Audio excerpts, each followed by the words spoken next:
it is the case that even in a hierarchy that's functional, the thing can go sideways, and it does. You know, you get companies that get too big, they start to get corrupt. People who play politics and who are good at manipulating start to rise up the hierarchy. The structure stops performing its function, its useful function in the way that it should. It starts to degenerate, but generally then it dies. You know, like the typical Fortune 500 company only lasts 30 years, and the typical family fortune only 3 generations. It's not that easy to keep a functional enterprise going. You have to be awake. And so, no, it's not an oppressive patriarchy, our culture. That's wrong. It's based on competence, fundamentally. Imperfect as that is, it's not like we don't make hiring mistakes. It's not like there aren't people who are foolish and blind and hire and fire based on attributes that have nothing to do with competence. But that's a sign of the deterioration of the system and the corruption of the system, and not an indication of its fundamental function. And it's also the case that, and this is partly what I tried to outline in Rule 1, which is pretty much the rule we're going to discuss today. Part of your goal, if you want to take your place in the hierarchy properly, is to be a good person. And that was the argument I was trying to make in the chapter. Not that you're supposed to be like the most brutal crustacean on the block. You know, it's so foolish. It was Kathy Newman, I think, that asked me in the UK. So you're saying that human society should be organized along the lines of lobsters. It's like, look, lady, if you're gonna insult someone, you might want to try accusing them of something, of believing something that someone somewhere believed at least once in the entire history of the human race. And not that. Yes, absolutely. Lobsters for everyone. You know, that's how, what I was trying to make the case was that we have this very old system in our nervous systems, which is very old, which keeps track of where we are in hierarchies, and that regulates our emotions because of it, because it's really important to you and you and you and you. If you're not completely bloody psychopathic, that you have a place in a social hierarchy and that you're admired and respected and valued by other people. And it's so important that the neurochemical system that keeps track of that regulates your other emotions, so that if you're low on the totem pole because, well, for whatever the reason happens to be, sometimes you deserve it, sometimes it's accidental, sometimes you've been hurt. There's lots of ways that this can happen. Your serotonin levels plummet like a defeated lobster, and then you feel way more negative emotion about everything and way less positive emotion about everything. And that's absolutely dreadful. Like that's clinical depression, and it's a terrible, terrible condition. And so it's absolutely crucial that you maintain a tenable position in a hierarchy, and not one of power, but one of competence.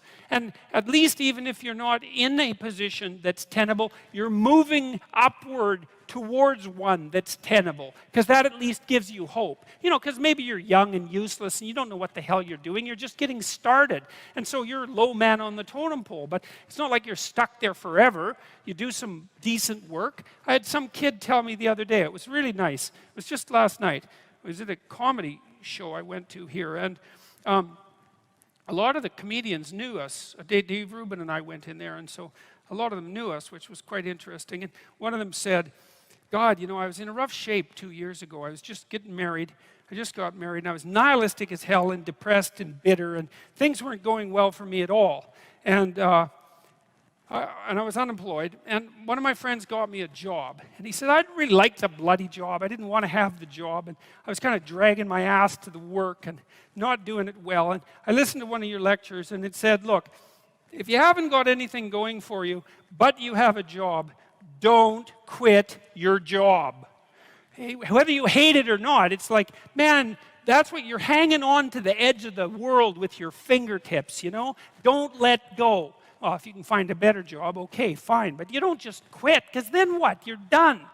And he said, And another thing that I had mentioned was, why don't you just try to work as hard as you can at your damn job for like 6 weeks, right? All flat out. You know, if you work 10% longer hours, you make 40% more money.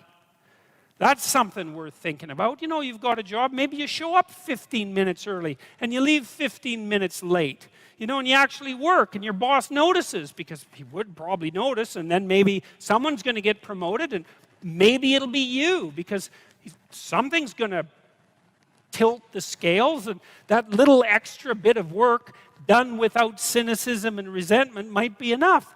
Well, he said he started at 21 bucks an hour, and in 6 weeks he was making $37 an hour. And it's not a king's ransom, man, but it's a hell of a lot more than zero, and it's quite a lot more than 21.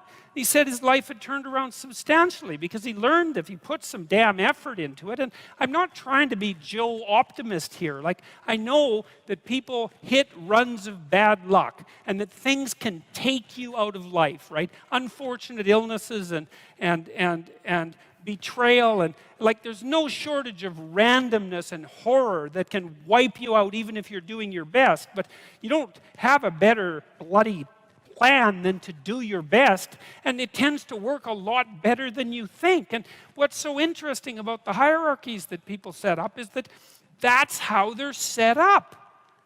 They're not set up on power.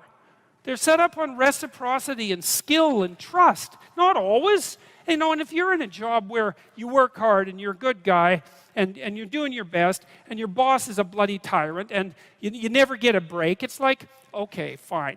You're in a Foucault world. Get the hell out of it.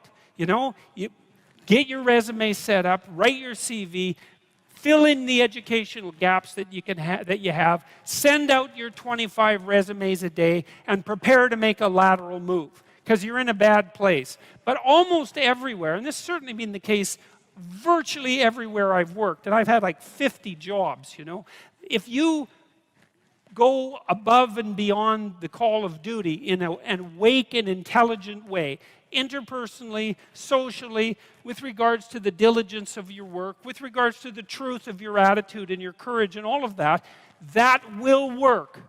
And you know, if you try it for a year and it doesn't work, then go somewhere else, because you can, right? You're free. I mean, it's not easy.